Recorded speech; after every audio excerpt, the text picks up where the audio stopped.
BLEZZ. Yeah, man. Wow, I don't know what happened. I woke up to 900 billion subscribers. So I'm very thankful and grateful for that. So amazing, so mind-boggling. All the nice response and the contact I've been getting in touch with a lot of you guys. Filling me in on what is your venture, what's going on in this music production world. Let's keep this convo going, alright? Keep it pumping. We're gonna get to the part 2 of the OP-1 must-know tips. But first of all, I would like to encourage you to go visit my website, blessbeats.com. There you can even buy beats. Okay, let us go. You have the power bestowed in your hands to lift from the tape into the sampler. Paste it back so we have an extra copy. Always remember that. Now you can see we still have it. You can shift lift. That will lift all the 4 of the tracks. Paste it back again.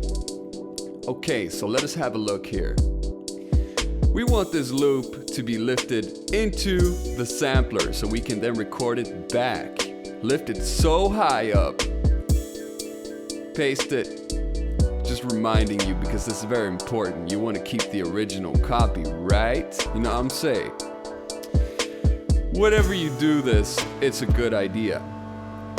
Now, let us go into the sampler. In this case, we're in the drum sampler. This allows for 12 seconds to be put in there. That's why we're using it, because this sample is less than 12 seconds, but more than 6 seconds. Wow, look what just happened. What we lifted from the tape is now in the sampler. Now we could chop it up if we wanted to, but we're just gonna make it one continuous playback, long one, so we can record it back to the tape. Oh, also remembering at this stage you could add effects or stuff like that. You also have at your fingertips this transient shaper thing that you can vary the sound of the transients with. I don't know if we want to do that though. Let us try another effect. Nitro is a cool filter shit thing that works well sometimes. The cow will make you temporarily insane. So use it with caution. Anywho, we're not going to be using any effects right now. If we would put it instead in the synth sampler, you can see we can shape the envelope instead of the transients. So this will work as a regular ADSR envelope. It is so cool. I don't know why we're doing this right now when we were supposed to be doing something else, but this is a fun thing you can do. You can experiment by playing it in different octaves and whatnot.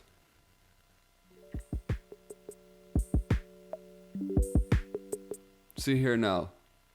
He. Shorter attack with the ADSR. Longer attack with the ADSR. Depending on how you want to shape your sound, you have more possibilities with this. If you lift your sound into the sampler before you play it, record it back into the tape thing. Wow. Now let us find an empty space on the super tape. We want to find an empty tape space because why?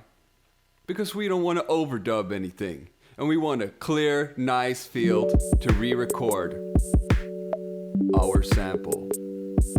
Wow, here it goes. It's back in there. Something you should always remember is that, for instance, if you use 2 tracks and you pan them slightly to the left and right for a stereo effect, once you lift them into the sampler, you're not gonna anymore have a stereo because it's gonna convert into mono, alright? Just get that straight.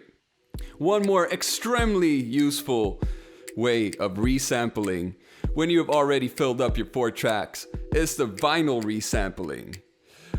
I usually use it when I've already structured like a whole gosh darn beat and I still want to add more stuff on it.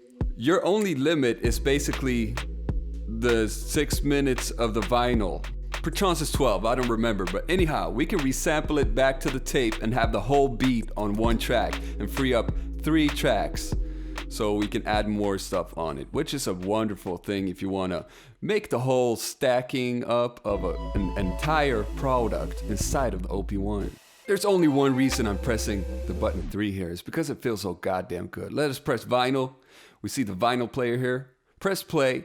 See if we got something on there already. Stop. Play. Stop. Looks like it's clear.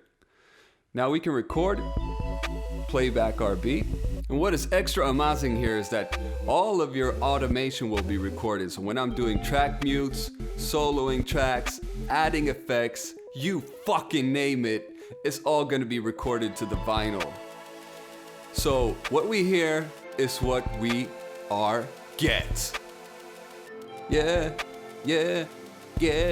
getting him. You can see the philosophy here and how it can amount to such a great thing, because you could actually have a rather small loop, maybe 4 bars, and you have different components on there and still structure different parts of a beat and build a whole goddamn thing from it. You know what I'm saying? We got a little verse part, we got our little chorus part. Now we just go back and record it back in to a track. Make sure we activate the input and choose the stereo in, the ear that is. And now we go to vinyl. We go to the vinyl. We press play. We record it. Feeling him. Or you know, when you feel the music, when you get those goddamn boost bumps, that's why you love it.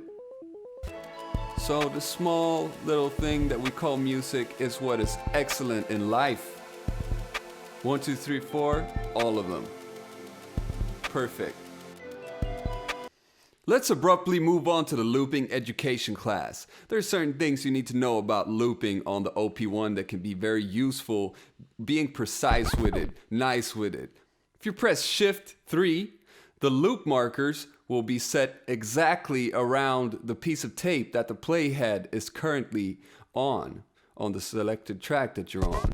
Now, the way this works is the loop will be set around the piece of tape, meaning that when you get to the next slice or splice or cut in the tape, that's where the loop endpoint is going to be at. So it's going to make a perfect loop around that. So make sure you have cut your tape to exactly how you want it to loop.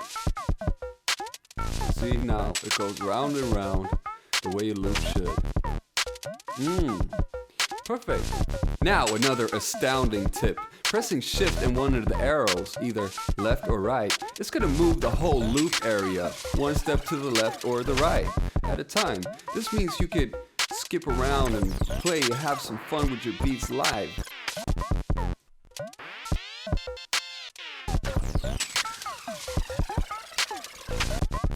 Now say you want to stretch your loop out to be a little longer. You could just change the start and end points as you wish, as the tape is playing actually.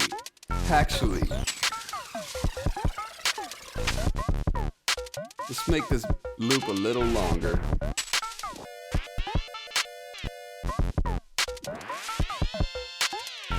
Now for some reason you want to play your beats backwards, you can press Shift and play. And it's going to play backwards. There's also a feature, if you look at this little button here, number 5. That's also gonna make it reverse.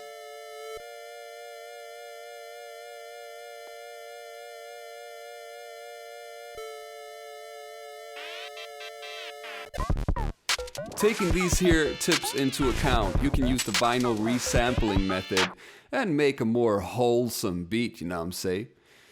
There are ways to jump between different sections on the tape.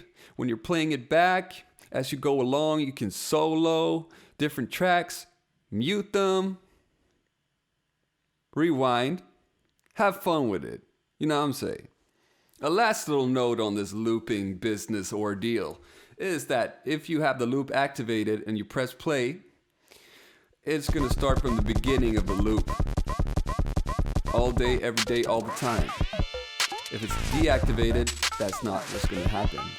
No, I'm saying. Also, if you skip and scoop the tape like we did before with the shift and left and right arrows, and you press play, it's gonna start right on that location. Corresponding to the time of the upcoming loop.